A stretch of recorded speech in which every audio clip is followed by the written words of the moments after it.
Hello friends, we are going to start with the index number. एक नया topic मैं आपके साथ में स्टार्ट करने जा रहा हूँ। सबसे पहले इस टॉपिक को स्टार्ट करने से पहले समझते हैं कि इंडेक्स नंबर होता क्या है, क्या इंडेक्स नंबर के यूज़फुलनेस है।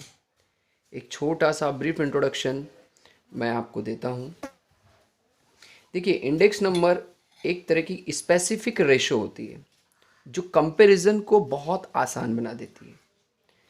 जैसे एग्जाम्पल के तौर पर अगर मैं आपके पास बहुत सारा डेटा दे दूं रॉ फॉर्म में एक पर्टिकुलर ईयर में, सपोज 2001 में में प्राइस 10 रुपीज़, 2002 में है ना 30 रुपीज़, 2004 में 17 रुपीज़, 2005 में 25 रुपीज़, तो आप कंफ्यूज हो जाएंगे।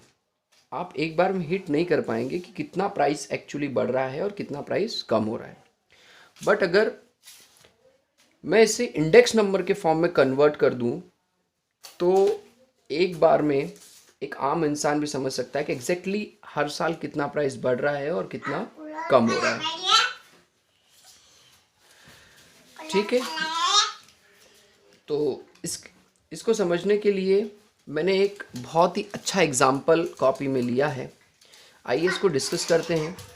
सपोज़ हमारी एक फैक्ट्री है, ठीक है, जिसके अंदर ईयर टू ईयर प्रोडक्शन होता है। ठीक है, 2001 में 105.6 टन प्रोडक्शन हुआ। ये प्रोडक्शन टन्स में है, ठीक है, इतना टन्स प्रोडक्शन हुआ। 2002 में 116.16 टन्स प्रोडक्शन हुआ। 2003 में 124.25 प्रोडक्शन टन्स हुआ, ठीक है, और 2004 में 131.45 प्रोडक्शन, इतने टन्स प्रोडक्शन हुआ है।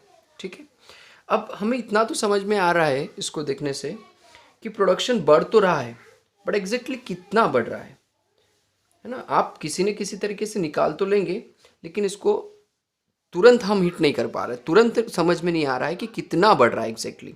ठीक है, अगर मैं इसी चीज को इंडेक्स नंबर के फॉर्म में लिख दूं,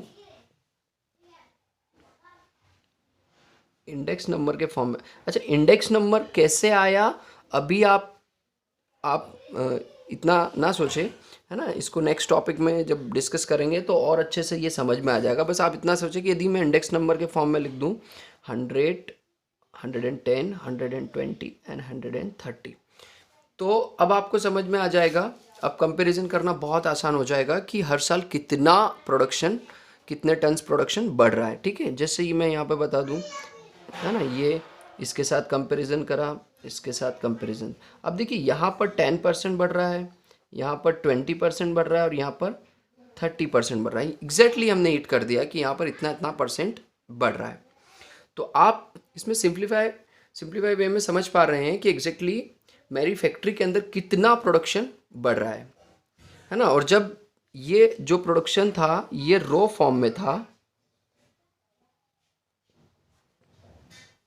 है ना, यानी कच्चा डाटा, जब ये रॉ डेटा के फॉर्म में था तब एग्जैक्टली हमको पता नहीं चल पा रहा था कि एग्जैक्टली कितना बड़ा है और कितना कम हुआ है। ठीक है, तो स्टूडेंट्स बेसिकली हम यही कहेंगे कि एक इंडेक्स नंबर बेसिकली एक रेशो होती है जो कंपैरिजन टूल है, या हम बोल सकते हैं रेशो या कंपैरिजन टूल है, जो डेटा को सिंप्लीफाई कर देता है टू मेक अ अंडरस्टैंडेबल, ताकि हम इसको बहुत अच्छे से समझ पाए।